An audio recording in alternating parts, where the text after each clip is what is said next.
Kakudakers, it's me, Trixie, and welcome to my vlog! So for today's video mga kakudakers, no, kanina may in-upload ako na tubig nga dito, yung 5.2 nga pala.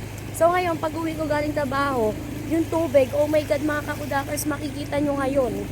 Grabe, ang laki ng nilaki mga kakudakers talaga. Tignan nyo mga kakudakers. Ayan. Ayan ang nilaki ng tubig kanina. Di ba mga kakudakers, ang laki ng nilaki mga kakudakers.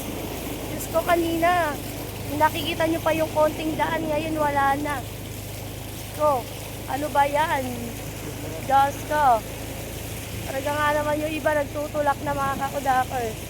Kasi nga medyo mataas na talaga yung tubig. Ayan, dyan, sa part dito malalim, tsaka dun sa kabila. Kasi po yung ito is bagong ano lang, bagong gawa na karsada kaya mataas. Ayan, tapos sa kabila niyan, malalim na naman mga kakudakers. Tignan nyo mga kakudakers. Napakalalim yan. Pretty sure yan. Tignan nyo mga kakudakers. Nagulat nga ako kanina nung pag-uwi ko. Sabi ko, kaya pa kaya ng motor? So, nag-aalinlangan ako kung isusuba ko ba yung motor o hindi. Ayan kasi bagong taas lang yan mga kakudakers. Ayan, bagong ano lang yan. So, ayan, di ba mga kakudakers? Ayan, bagong ano lang yan.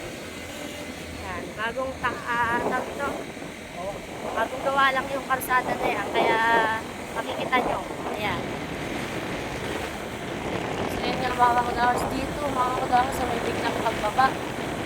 Makikita nyo mga kakudakers. Ayan. Ayan mga kakudakers, dyan yung kanina, diba? Ayan, lalim dyan mga kakudakers, dahan-dahan lang. Ayan, syemay. Tignan nyo naman mga kakudakers, oh. Napakalalim.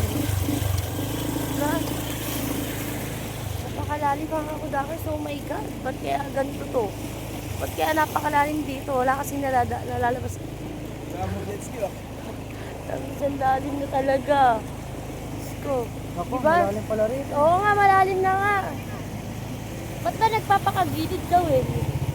Malalim na nga. Kaya nga nag-aalinlangan ako kanina. Huwag mo ipasok ko mamaya. Ipapasok ko or hindi. Mamaya, kasi nga super lalim. Mamaya, di na ito papasok. O, di na papasok namin mga kakudakers. Di na daw papasok ha. Ayan, hanggang dyan. Napakalalim din mga kakudakers. O, di ba mga kakudakers, naknakan ng lalim dyan. Grabe.